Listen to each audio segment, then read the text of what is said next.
ಆಗಬೇಕು. ಓಕೆನಾ, ಮಂತ್ಲಿ ಅದೇ ಡೇಟ್. ಒಬ್ಬರೊಬ್ರು ಬೇಗ ಆಗ್ತಾರೆ. 25 ಡೇಸ್ ಟು 35 ಡೇಸು ನಿಮ್ಮ ಪೀರಿಯಡ್ ಸೈಕಲ್ ಇರುತ್ತೆ.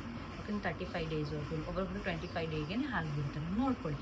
ನೆಕ್ಸ್ಟು 1ನೇ ತಾರೀಕು. 1ನೇ ತಾರೀಕಿಂದ ಇನ್ನು ಅಲ್ಲಿ ಒಂದು 6 ಡೇಸು. ಹಾಯ್ ಫ್ರೆಂಡ್ಸ್, ಎಲ್ರಿಗೂ ನಮಸ್ಕಾರ. ಕಾವ್ಯ ಹರಿಕೃಷ್ ಯೂಟ್ಯೂಬ್ ಚಾನಲ್ಗೆ ಎಲ್ರಿಗೂ ವೆಲ್ಕಮ್ ಫ್ರೆಂಡ್ಸ್, ಆಡ್ಲಿ ವೆಲ್ಕಮ್. ಯಾರೆಲ್ಲ ಮೊದಲನೇ ಬಾರಿ ನನ್ನ ವೀಡಿಯೋನ ನೋಡ್ತಾ ಇದ್ರೆ ದಯವಿಟ್ಟು ಸಬ್ಸ್ಕ್ರೈಬ್ ಮಾಡ್ಕೊಂಡು ನೋಡಿ. ಹಾಗೆ ಬೆಲ್ ಐಕನ್ ಕೂಡ ಕ್ಲಿಕ್ ಮಾಡಿ, ಮುಂದೆ ಮಾಡುವಂಥ ವೀಡಿಯೋಗಳ ನೋಟಿಫಿಕೇಶನ್ ಪಟ್ ಅಂತ ಸಿಗುತ್ತೆ. ಸೊ ಬನ್ನಿ ಫ್ರೆಂಡ್ಸ್, ವೀಡಿಯೋನ ಸ್ಟಾರ್ಟ್ ಮಾಡೋಣ. ಸೊ ನಾನಿವತ್ತು ಒಂದು ಮುಖ್ಯವಾದ ವಿಷಯನ ತಿಳಿಸ್ಕೊಡ್ತಾ ಇದ್ದೀನಿ. ನನ್ನೊಂದು ಇನ್ಫಾರ್ಮೇಷನ್ ಚಾನಲ್ ಆಗಿರೋದು ನಿಮಗೆಲ್ಲ ಪ್ರತಿಯೊಂದು ಇನ್ಫಾರ್ಮೇಷನ್ ಆಗಿ ಇರುತ್ತೆ ಅಂತಲೇ ಹೇಳ್ಬೋದಾಗಿರುತ್ತೆ. ಸೊ ಇದೆಲ್ಲರೂ ಹೊಸದಾಗಿ ಮದುವೆ ಆಗಿರೋರಾಗಿರ್ಬೋದು, ಎಲ್ಲರಿಗೂ ಯೂಸ್ ಆಗುತ್ತೆ. ಓಕೆನಾ. ಸೊ ನಿಮ್ಮ ಒಂದು ಬೇಬಿ ಪ್ಲ್ಯಾನಿಂಗ್, ಸೊ ನೀವು ಬೇಗ ಪ್ರೆಗ್ನೆಂಟ್ ಆಗಬೇಕು ಅನ್ನೋದಾದರೆ ಸೊ ಏನು ಮಾಡಬೇಕು, ಯಾವ ಥರ ಅಂದರೆ ಯಾವ ಥರ ಲಕ್ಷಣಗಳನ್ನು ಕೈಗೊಳ್ಳಬೇಕು, ಸೊ ಏನು ಮಾಡಿದ್ರೆ ನೀವು ಬೇಗ ಪ್ರೆಗ್ನೆಂಟ್ ಆಗ್ತೀರಾ, ಸೊ ಯಾವ ಥರ ಫಾರ್ಮ್ಯಾಟಾಗಿ ನೀವು ಮಾಡೋದ್ರಿಂದ ನೀವು ಬೇಗ ಪ್ರೆಗ್ನೆಂಟ್ ಆಗ್ತೀರ ಅನ್ನೋದು ನಾನು ಈ ವಿಡಿಯೋದಲ್ಲಿ ಕಂಪ್ಲೀಟಾಗಿ ತಿಳಿಸ್ಕೊಡ್ತೀನಿ. ಏನೇನು ನೀವು ನಾರ್ಮಲಾಗಿ ಇರೋದಕ್ಕಿಂತ ಸೊ ಈ ಥರ ಸೈಂಟಿಫಿಕ್ಕಾಗಿ ಯೋಚನೆ ಮಾಡೋದ್ರಿಂದ ಸೊ ಬೇಗ ಪ್ರೆಗ್ನೆಂಟ್ ಆಗ್ಬೋದು. ಸೊ ನಾವು ಯಾವ ಥರ ನಮ್ಮ ಒಂದು ಇದರಲ್ಲಿ ನಮ್ಮ ಒಂದು ಲೈಫಲ್ಲಿ ಯಾವ ರೀತಿಯಾಗಿ ಅಳವಡಿಸ್ಕೊಂಡ್ವಿ, ಯಾವ ರೀತಿಯಾಗಿ ಒಂದು ಸಿಸ್ಟಮ್ಯಾಟಿಕ್ ಪ್ಲ್ಯಾನನ್ನು ಮಾಡಿಕೊಂಡು ನಮ್ಮ ಬೇಬಿ ಪ್ಲ್ಯಾನನ್ನು ಮಾಡ್ಕೊಂಡ್ವಿ ಅನ್ನೋದನ್ನು ಕಂಪ್ಲೀಟಾಗಿ ತಿಳಿಸ್ಕೊಡ್ತೀನಿ. ಸೊ ನಿಮಗೂ ಕೂಡ ಈ ಒಂದು ವಿಡಿಯೋ ಇಷ್ಟ ಆದರೆ ಸೊ ಲೈಕ್ ಮಾಡಿ, ಮತ್ತು ಯಾರೆಲ್ಲ ಬೇಬಿ ಪ್ಲ್ಯಾನಿಂಗ್ ಮಾಡ್ಕೊತಿದ್ದಾರೆ ಅವ್ರಿಗೆಲ್ಲ ಶೇರ್ ಮಾಡಿ. ಸೊ ಓಕೆನಾ, ಅವ್ರಿಗೆಲ್ಲ ಹೆಲ್ಪ್ ಆಗುತ್ತೆ. ಸೊ ಎಷ್ಟೋ ಜನಕ್ಕೆ ಈ ಮಾಹಿತಿ ಗೊತ್ತಿರುತ್ತೆ, ಬಟ್ ಬೇಕಾಗಿರೋಂಥ ಮಾಹಿತಿ ಗೊತ್ತಿರಲ್ಲ. ಎಲ್ರಿಗೂ ಇವಾಗಿನ ಜನ್ರೇಷನಲ್ಲಿ ಎಲ್ರಿಗೂ ಆ ಮಾಹಿತಿ ಗೊತ್ತೇ ಇದೆ. ನಾವೇನೋ ಇದನ್ನು ಹಿಂಜರ್ಕೋಬೇಕಪ್ಪ, ಸೊ ನಮ್ಮ ಮುಜುಗರ ಆಗುತ್ತೆ ಅನ್ನೋದು ಏನಿಲ್ಲ, ಎಲ್ಲರಿಗೂ ಗೊತ್ತಿರುತ್ತೆ. ಬಟ್ ಹೇಗೆ, ಯಾವ ಥರ, ಯಾವ ಟೈಮ್ ಪೀರಿಯಡಲ್ಲಿ ನೀವು ಸೊ ಗಂಡ ಹೆಂಡತಿ ಇಂಟರ್ಕೋರ್ಸ್ ಆಗಬೇಕು, ಎಲ್ಲ ಟೈಮಲ್ಲೂ ಮಾಡಬೇಕಾ, ಸೊ ಏನು ಎತ್ತ ಅನ್ನೋದನ್ನು ನಾನು ಈ ವಿಡಿಯೋದಲ್ಲಿ ಕಂಪ್ಲೀಟಾಗಿ ತಿಳಿಸ್ಕೊಡ್ತೀನಿ. ಯಾಕೆ ಅಂದರೆ ಇದು ಮುಖ್ಯವಾಗಿರುತ್ತೆ. ಸೊ ಎಲ್ಲ ಟೈಮಲ್ಲಿ ಇಂಟರ್ಕೋರ್ಸ್ ಆದರೆ ನಿಮಗೆ ಆಗೋದಿಲ್ಲ. ಓಕೆನಾ, ಬೇಬಿ ಆಗೋದಿಲ್ಲ, ನೀವು ಪ್ರೆಗ್ನೆಂಟ್ ಆಗೋದಿಲ್ಲ. ಸೊ ಯಾವ ಟೈಮಲ್ಲಿ ಮಾಡಬೇಕು, ಯಾವುದು ಕರೆಕ್ಟ್ ಆಗಿರೋಂಥ ಪೀರಿಯಡು, ಅದನ್ನೆಲ್ಲ ಕಂಪ್ಲೀಟಾಗಿ ಸೇರಿಸ್ತೀನಿ. ಆಗ ನೀವು ಈ ಒಂದು ಪ್ರೆಗ್ನೆಂಟ್ ಪ್ಲ್ಯಾನಿಂಗ್ ಮಾಡ್ತಿರ್ತಾರಲ್ಲ, ಪ್ರೆಗ್ನೆಂಟ್ ಆಗಬೇಕು ಅಂತಂದ, ಗರ್ಭಾವಸ್ಥೆ ಆಗಬೇಕು ಅಂತೇಳಿ ಪ್ಲ್ಯಾನಿಂಗ್ ಮಾಡ್ತಿದ್ರೆ ಆ ಟೈಮಲ್ಲಿ ಏನೇನು ಫುಡ್ಡನ್ನು ಸೇವಿಸಬೇಕು, ಗಂಡ ಹೆಂಡತಿ ಯಾವ ಥರ ಇರಬೇಕು ಅನ್ನೋದನ್ನು ನಾನು ಈ ವಿಡಿಯೋದಲ್ಲಿ ಕಂಪ್ಲೀಟಾಗಿ ತಿಳಿಸ್ಕೊಡ್ತೀನಿ. ಮೊದಲಿಂದ ಕೊನೆವರೆಗೂ ನೋಡಿ, ಯಾಕಂದರೆ ಮಿಸ್ ಆಯಿತು ಅಂದರೆ ನಿಮಗೆ ಮಾಹಿತಿ ಸಿಗೋದಿಲ್ಲ. ಫಸ್ಟ್ ಆಫ್ ಆಲ್ ನಾನು ಏನು ಹೇಳ್ತೀನಿ ಅಂತಂದರೆ ನಿಮ್ಮ ಒಂದು ಪೀರಿಯಡ್ ಸೈಕಲ್ ಬಗ್ಗೆ ಎಕ್ಸ್ಪ್ಲೈನ್ ಮಾಡ್ತೀನಿ. ಸೊ ಕರೆಕ್ಟಾಗಿ ತಿಳ್ಕೊಳ್ಳಿ, ಒಬ್ಬೊಬ್ರು ಕನ್ಫ್ಯೂಷನ್ ಆಗಿಬಿಡಿ. ಏನಾದರೂ ಕನ್ಫ್ಯೂಷನ್ ಇತ್ತು ಅಂದರೆ ಕಮೆಂಟಲ್ಲಿ ತಿಳಿಸ್ಕೊಳ್ಳಿ. ನಿಮ್ಮ ಒಂದು ಪೀರಿಯಡ್ ಸೈಕಲ್ ನಾನು ಈ ಮಂತನ್ನೇ ಎಕ್ಸಾಂಪಲ್ ಇಲ್ಲಾಂದರೆ ಜನವರಿನ ಎಕ್ಸಾಂಪಲ್ ತೊಗೊತೀನಿ. ಎಲ್ರಿಗೂ ಗೊತ್ತಾಗುವಂಥ ಜನವರಿ ಮಂತನ್ನು ತೊಗೋತೀನಿ. Okay, ಲೇಡೀಸ್ಗೆ first. ಓಕೆನಾ, ಬಾಯ್ಸ್ದು ಏನಿರಲ್ಲ ಅವ್ರದ್ದು ಆಮೇಲೆ ಹೇಳ್ತೀನಿ ಏನು ಮಾಡಬೇಕು ಅನ್ನೋದು. ಮಹಿಳೆಯರು, ವುಮೆನ್ಸ್ ಏನಂದ್ರೆ ನಮ್ಮದು ಪೀರಿಯಡ್ ಸೈಕಲ್ ಇರುತ್ತೆ. ಸೊ ಈಗ ನೀವು ಲಾಸ್ಟ್ ಮಂತು, ಓಕೆ ಬೇಡ, ಜನವರಿಯಲ್ಲಿ ನಿಮ್ಮದು ಜನವರಿ 1ನೇ ತಾರೀಕು ಪೀರಿಯಡ್ ಇರುತ್ತೆ ಅಂದ್ಕೊಳ್ಳಿ. 1ನೇ ತಾರೀಕು ನೀವು 1ನೇ ತಾರೀಕು ಪೀರಿಯಡ್ ಆದ್ರಿ. ಓಕೆನಾ, ಆಗಿದ್ದೀರ. ಪೀರಿಯಡ್ ಆದಮೇಲೆ 1ನೇ ತಾರೀಕು, 2ನೇ ತಾರೀಕು, 3ನೇ ತಾರೀಕು, 4ನೇ ತಾರೀಕು, 5ನೇ ತಾರೀಕು, ಈ 5 ಡೇಸು ನಿಮಗೆ ಬ್ಲೀಡಿಂಗ್ ಆಗುತ್ತೆ. ಓಕೆನಾ, ಬ್ಲೀಡಿಂಗ್ ಆಗುತ್ತೆ. ಸೊ ಆಗ ನೀವು ಹಸ್ಬೆಂಡ್ ಆ್ಯಂಡ್ ವೈಫು ಇಂಟರ್ಕೋರ್ಸ್ ಮಾಡೋದಿಲ್ಲ, ಮಾಡಲು ಬೇಡಿ. ಓಕೆನಾ, ಬೇಡ. 5 ಡೇಸ್ ಬಿಟ್ಬಿಡಿ, 1 to 5 ಡೇಸು ಬಿಟ್ಬಿಡಿ. ಸೊ ನಂತರ ನಿಮಗೆ 6th ಡೇ, ಒಬ್ಬೊಬ್ಬರಿಗೆ 6th ಡೇ 7th ಡೇನೂ ಬ್ಲೀಡಿಂಗ್ ಆಗುತ್ತೆ. ಓಕೆನಾ, ಆ ಒಂದು ಕಾರಣದಿಂದ ಏನಂದರೆ ಈಗ ನಿಮಗೆ 5 ಡೇಸ್ ಆಯಿತು, 1ರಿಂದ 5 ದಿನ ಆಯಿತು, 1 to 5 ಡೇಸ್. ಅದಕ್ಕೆ ನಾನು 1ನೇ ತಾರೀಕು ತೊಗೊಂಡಿದ್ದೀನಿ, ಈಸಿಯಾಗಿ. ಇದು ನೀವು ಕರೆಕ್ಟಾಗಿ ತಿಳ್ಕೊಬೇಕು ಗೈಸ್. ಓಕೆನಾ, 1ರಿಂದ 5ನೇ ತಾರೀಕುವರೆಗೂ ಬ್ಲೀಡಿಂಗ್ ಆಗುತ್ತೆ. ಸೊ ಬಿಟ್ಬಿಡಿ, 5ನೇ ತಾರೀಕು ಬಿಟ್ಬಿಡಿ. ನೆಕ್ಸ್ಟು 6ನೇ ತಾರೀಕು. 6ನೇ ತಾರೀಕಿಂದ ನಾವು ಹಸ್ಬೆಂಡ್ ಆ್ಯಂಡ್ ವೈಫ್ ಇಂಟರ್ಕೋರ್ಸ್ ಮಾಡ್ಬೋದಾ? ದಯವಿಟ್ಟು ಮಾಡಬೇಡಿ. ಮಾಡಿದ್ರೂ ವೇಸ್ಟು, ವಿಫಲ. ಸೊ ಏನಕ್ಕೆ ಮಾಡ್ತೀರಾ? ಸೊ ಬೇಡ. ಓಕೆನಾ, 6ನೇ ತಾರೀಕಿಂದ ಇನ್ನು 12ನೇ ತಾರೀಕು, 11ನೇ ತಾರೀಕು, ಸೊ ಇನ್ನು 5 ಡೇಸ್ ಬಿಟ್ಬಿಡಿ. ಓಕೆನಾ, 6, 7, 8, 9, 10, 5 ಡೇಸ್ ಬಿಟ್ಬಿಡಿ. ಓಕೆನಾ, 5 ಡೇಸ್ ಬಿಟ್ಟು ಇನ್ನು 2 ಡೇಸ್ ಬಿಡಿ. ಒಟ್ಟು ನೀವು 1ನೇ ತಾರೀಕಿಂದ 12ನೇ ತಾರೀಕುವರೆಗೂ ಬಿಟ್ಬಿಡಿ. 12 ಇಲ್ಲ ಅಂದರೂ 11ನೇ ತಾರೀಕು. ಓಕೆನಾ, 11ನೇ ತಾರೀಕು 5 ದಿನ, ಇನ್ನೂ ಒಂದು 6 ದಿನ, 6 ಡೇಸು ಕಂಪ್ಲೀಟಾಗಿ. ಒಬ್ಬೊಬ್ರಿಗೆ ಯಾಕಂದರೆ ಬ್ಲೀಡಿಂಗ್ ಆಗುತ್ತೆ, ಸೊ ಅದು ಎಗ್ ರಿಲೀಸ್ ಆಗೋದು ನಿಮಗೆ 12th ಡೇ ಟು 14th ಡೇಗೆ. ಓಕೆನಾ, ನಿಮ್ಮ ಒಂದು ಎಗ್ ಅನ್ನೋದು ರಿಲೀಸ್ ಆದಾಗ ನೀವು ಇಂಟರ್ ಕೋರ್ಸ್ ಮಾಡಿದಾಗ ಆ ಒಂದು ಎಗ್ ಅನ್ನೋದು ಕ್ಯಾಚ್ ಮಾಡ್ಕೊಳ್ಳುತ್ತೆ. ಓಕೆನಾ? ಸೊ ಅದಕ್ಕೆ ಹೇಳ್ತಿರೋದು, ನೀವು ಮುಂಚೆ ಮಾಡೋದ್ರಿಂದ ವೇಸ್ಟು. ಸೊ ಅದಕ್ಕೋಸ್ಕರ ಈ ಒಂದು ಪೀರಿಯಾಡಿಕ್ ಸೈಕಲನ್ನು ನೀವು ಅನಲೈಸ್ ಮಾಡಿಕೊಂಡು ಅದನ್ನು ತಿಳ್ಕೊಂಡು ನೀವು ಇಂಟರ್ ಕೋರ್ಸ್ ಮಾಡ್ತೀರಾ, ಗಂಡ ಹೆಂಡತಿ ಒಂದಾಗ್ತೀರಾ ಅನ್ನೋದಾದರೆ ಆಗ ನಿಮಗೆ ಕಂಪ್ಲೀಟಾಗಿ ಸೊ ಅದನ್ನೊಂದು ಲಾಕ್ ಆಗುತ್ತೆ. ಓಕೆನಾ? ಸೊ ಅದು ಏನು ಅಂತ ನಾನು ಹೇಳ್ತೀನಿ. ಈಗ ಹೇಳಿದ್ನಲ್ಲ 1ರಿಂದ 5ನೇ ತಾರೀಕುವರೆಗೂ ನಿಮಗೆ ಪೀರಿಯಡ್ ಇರುತ್ತೆ. ಸೊ ನೆಕ್ಸ್ಟ್ ಇನ್ನು 6ನೇ ತಾರೀಕಿಂದ ಇನ್ನು ಮತ್ತು 12th ಇನ್ನು 6 days ಇರುತ್ತಲ್ಲ, ಆ ಒಂದು ದಿನನೂ ನಾರ್ಮಲಾಗಿ ಇಟ್ಬಿಡಿ. ಓಕೆನಾ? ನೆಕ್ಸ್ಟು 12th ಡೇಯಿಂದ 14th ಡೇ 16th ಡೇ ಒಬ್ರೊಬ್ರಿಗೆ ಒಂದೊಂದು ಥರ ಇರುತ್ತೆ. 12th ಡೇ ಟು 16 12ನೇ ತಾರೀಕಿಂದ 16ನೇ ತಾರೀಕುವರೆಗೂ ನಿಮ್ಮ ಒಂದು ಬಾಡಿಯಲ್ಲಿ ಓವಲೇಷನ್ ಟೈಮ್ ಅಂತ ಹೇಳ್ತೀವಿ. ಓವಲೇಷನ್ ಟೈಮಲ್ಲಿ ನಿಮ್ಮ ಓವಲೇಷನ್ ಅನ್ನೋದು ಓಪನ್ ಆಗಿರುತ್ತೆ, ಎಗ್ ಅನ್ನೋದು ರಿಲೀಸ್ ಆಗುತ್ತೆ.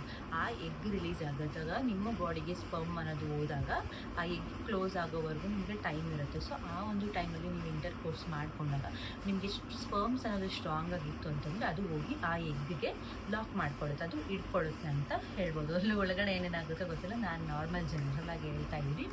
ಸೊ ಎಗ್ ರಿಲೀಸ್ ಆದಾಗ ನಿಮ್ಮ ಒಂದು ಸ್ಟ್ರಾಂಗ್ ಸ್ಪರ್ಮ್ ಆಗಿರಬೇಕು. ಸ್ಟ್ರಾಂಗ್ ಸ್ಪರ್ಮ್ ಆಗಿತ್ತು ಅಂತಂದರೆ ಅದು ಹೋಗಿ ಆಟೋಮೆಟಿಕ್ಕಾಗಿ ಇಟ್ಕೊಳ್ಳುತ್ತೆ, ಲಾಕ್ ಆಗುತ್ತೆ ಹೋಗಿ. ಆಗ ನಿಮಗೆ ಬೇಬಿ ಅನ್ನೋದು ಜನ್ರೇಟ್ ಆಗುತ್ತೆ. ಒಂದು ಸ್ಟ್ರಾಂಗ್ ಸ್ಪರ್ಮೇ ಸಾಕಾಗುತ್ತೆ, ನೀವು ಮಂತೆಲ್ಲ ಮಾಡೋ ಅವಶ್ಯಕತೆ ಇಲ್ಲ. ಒಂದು ಅದು ಎಗ್ ರಿಲೀಸ್ ಆಗೋ ಟೈಮ್ ಪೀರಿಯಡಲ್ಲಿ ನೀವು ನೋಡ್ಕೊಂಡು ಮಾಡಿದ್ದೆ ಆಯಿತು ಅಂದರೆ ಖಂಡಿತವಾಗ್ಲೂ ನಿಮಗೆ ಖುಷಿ ವಿಚಾರ, ಅಂದರೆ ಪಾಸಿಟಿವ್ ಪ್ರೆಗ್ನೆನ್ಸಿ ಪಾಸಿಟಿವ್ ಬರುತ್ತೆ. ಸೊ ಇದಾಯಿತು. ನೆಕ್ಸ್ಟ್ ನಿಮ್ಮದು ಓಕೆ ಫೆಬ್ರವರಿ 1ನೇ ತಾರೀಕು, ಜನವರಿ 1ನೇ ತಾರೀಕು ಪೀರಿಯಡ್ ಆಗಿದ್ದು, ನೀವು ಫೆಬ್ರವರಿ 1ನೇ ತಾರೀಕು ಪೀರಿಯಡ್ ಆಗಬೇಕು. ಓಕೆನಾ? ಮಂತ್ಲಿ ಅದೇ ಡೇಟ್. ಒಬ್ಬೊಬ್ರು ಬೇಗ ಆಗ್ತಾರೆ. 25 days to 35 days ನಿಮ್ಮ ಪೀರಿಯಡ್ ಸೈಕಲ್ ಇರುತ್ತೆ. ಓಕೆ, 35 ಡೇಸ್ವರೆಗೂ, ಒಬ್ಬೊಬ್ರು 25 ಡೇಗೆ ಆಗಿಬಿಡ್ತಾರೆ, ನೋಡ್ಕೊಳ್ಳಿ. ನೆಕ್ಸ್ಟು 1ನೇ ತಾರೀಕು. 1ನೇ ತಾರೀಕಿಂದ ಇನ್ನು ಅಲ್ಲಿ ಒಂದು 6 days ಮಾಡೋಕ್ಕೆ ಹೋಗಬೇಡಿ. ಓಕೆನಾ? 6 days ಮಾಡೋಕ್ಕೆ ಹೋಗಬೇಡಿ. ಈ ಮಧ್ಯದಲ್ಲಿ ಏನು 12ನೇ ತಾರೀಕಿಂದ ಒಂದು 12ನೇ ತಾರೀಕಿಂದ 25ನೇ ತಾರೀಕುವರೆಗೂ ನೀವು ಈ ಒಂದು ಸೆಂಟರ್ ಮಿಡಲ್ ಮಂತ್ ಇರುತ್ತೆ ನೋಡಿ. ನಾನು 1ನೇ ತಾರೀಕು ಎಕ್ಸಾಂಪಲಾಗಿ ತೊಗೊತಾಗಿ ನಿಮ್ಮದು ನೀವು ಪೀರಿಯಡ್ ಸೈಕಲ್ದು ಎಕ್ಸಾಂಪಲಾಗಿ ತೊಗೋಬೇಕು. ಈ 12 ದಿನ ಬಿಟ್ಬಿಟ್ಟು 12 ದಿನ ಬಿಟ್ಟು ನಂತರ ನೀವು ನೆಕ್ಸ್ಟ್ ಮಂತ್ ಪೀರಿಯಡ್ ಆಗ್ತಾರೆ, ಅದ್ರದ್ದೊಂದು 5 ದಿನ ಬಿಟ್ಟು ಈ ಮಧ್ಯದಲ್ಲಿ ಏನಿರುತ್ತಲ್ಲ ಟೈಮ್ ಪೀರಿಯಡು, ಅಷ್ಟರಲ್ಲಿ ನೀವು husband and wife inter course ಆಗಬೇಕು. ಸೊ ಆಗ ಎಗ್ ಅನ್ನೋದು ರಿಲೀಸ್ ಆಗಿರುತ್ತೆ, ಓವಲೇಷನ್ ಟೈಮ್ ಇರುತ್ತೆ. ಸೊ ಆಗ ನಿಮ್ಮ ಒಂದು ಸ್ಪರ್ಮ್ ಅನ್ನೋದು ಸೊ ಬೇಗ ಹೋಗಿ ಲಾಕ್ ಆಗುತ್ತೆ, ಆಗ ನಿಮಗೆ ಪ್ರೆಗ್ನೆನ್ಸಿ ಪಾಸಿಟಿವ್ ಬರುತ್ತೆ. ಇದು ಒಂದು ಸೈಂಟಿಫಿಕ್ ಆಗಿ ಇರೋ ಅಂಥದ್ದು, ಇದು ವರ್ಕೌಟ್ ಆಗುತ್ತೆ. ಸೊ ನಮಗೂ ಅದೇ ಥರನೇ ವರ್ಕೌಟ್ ಆಗಿದ್ದು. ಸೊ ನಾನು ಕೂಡ ಅದೇ ಥರನೇ ನಾವು ಪ್ರೆಗ್ನೆನ್ಸಿ ಆಗಿದ್ದು, ನಾವು ಪ್ಲ್ಯಾನ್ ಮಾಡಿಕೊಂಡು ಪ್ರೆಗ್ನೆನ್ಸಿ ಆಗಿದ್ದು. ನಿಮಗೂ ಕೂಡ ವರ್ಕ್ ಆಗುತ್ತೆ, ಇದೇ ರೀತಿಯಾಗಿ ಮಾಡಿ. ಸೊ ನೆಕ್ಸ್ಟ್ ಹೆಣ್ಮಕ್ಳಿಗೆ ಹೇಳ್ತೀನಿ, ನೆಕ್ಸ್ಟ್ ಬಾಯ್ಸ್ಗೆ ಹೇಳ್ತೀನಿ. ಹೆಣ್ಮಕ್ಳು ಏನಂತಂದರೆ ಸ್ಟ್ರೆಸ್ ಮಾತ್ರ ಮಾಡ್ಕೊಳಕ್ಕೆ ಹೋಗಬೇಡಿ. ಸ್ಟ್ರೆಸ್ ವಿತೌಟ್ ಸ್ಟ್ರೆಸ್ ಇರಬೇಕು, ಡಿಪ್ರೆಷನ್ ಇರಬಾರ್ದು, ಅಳೋ ಅಂಥದ್ದು ಅದೆಲ್ಲ ಇರಬಾರ್ದು, ನಿದ್ದೆ ಚೆನ್ನಾಗಿ ಮಾಡಬೇಕು. ಓಕೆನಾ? ಪ್ರೋಟೀನ್ಸ್ ಇರೋವಂಥ ಆಹಾರನ ಹೆಚ್ಚಾಗಿ ತಿನ್ನಬೇಕು, ಊಟ ಚೆನ್ನಾಗಿ ಮಾಡಬೇಕು, 3 times ಊಟ ಚೆನ್ನಾಗಿ ಮಾಡಬೇಕು. ಆ್ಯಂಡ್ ಹಣ್ಣು ತರಕಾರಿ ಈಚೆ ಫುಡ್ ಅವೆಲ್ಲ ಬಿಟ್ಬಿಡಿ. ಈಚೆ ಫುಡ್ ತಿನ್ನಿ, 1 time 2 times ಆ ಥರ ತಿನ್ನಿ. ಓಕೆನಾ? ಅತಿಯಾಗಿ ಈಟ್ ಪದಾರ್ಥಗಳನ್ನು ತಿನ್ನಬಾರ್ದು. ನೀವು ಪ್ರೆಗ್ನೆನ್ಸಿ ಪ್ಲ್ಯಾನ್ ಮಾಡ್ಕೋತೀರ ಅಂದರೆ ಪಪ್ಪಾಯ ಆಗಿರ್ಬೋದು, ಅನಾನಸ್ ಆಗಿರ್ಬೋದು, ಈ ಥರ ಏನು ಮಾಡಿರ್ತಾರೆ ಹೀಟ್ ಪದಾರ್ಥ, ಗೋಬಿ ಮಂಚೂರಿಯನ್ ಆಗಿರ್ಬೋದು, ಈ ರೀತಿಯಾದಂಥ ಹೀಟ್ ಪದಾರ್ಥಗಳನ್ನು ತಿನ್ನೋದು ಬಿಟ್ಬಿಡ್ಬೇಕಾಗುತ್ತೆ, ತಿನ್ನಲೇಬಾರ್ದು.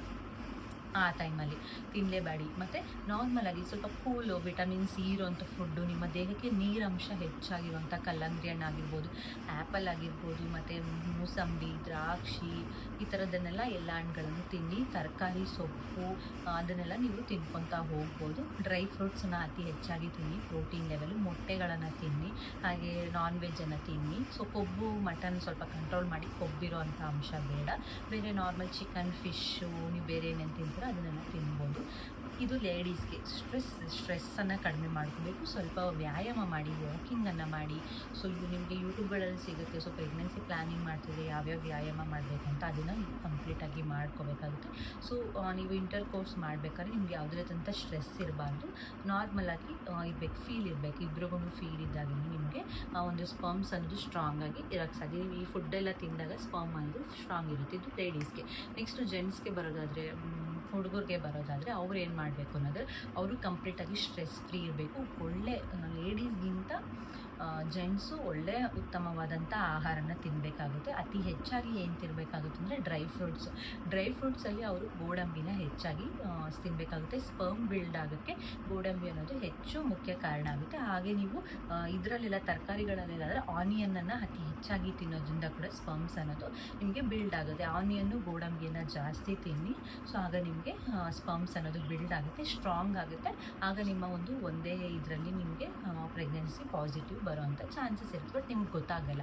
ಸೊ ನೀವು ಒಂದು ಪ್ರೆಗ್ನೆನ್ಸಿ ನೆಕ್ಸ್ಟ್ ಫೆಬ್ರವರಿಗೆ ಸ್ಟಾಪ್ ಆಯಿತು ಅಂದರೆ ಫೆಬ್ರವರಿಯಿಂದ ನೀವು ಒಂದು 10 ಡೇಸ್ ಬಿಟ್ಟು ನೆಕ್ಸ್ಟ್ ಪ್ರೆಗ್ನೆನ್ಸಿ ಅಂದರೆ ಫೆಬ್ರವರಿ 10ನೇ ತಾರೀಕಿಂದ 15ನೇ ತಾರೀಕು ಒಳಗಡೆ ನೀವು ಪ್ರೆಗ್ನೆನ್ಸಿ ಟೆಸ್ಟನ್ನು ಮಾಡ್ಕೋಬೇಕಾಗುತ್ತೆ. ಆವಾಗ ಪಾಸಿಟಿವ್ ಬರುತ್ತೆ.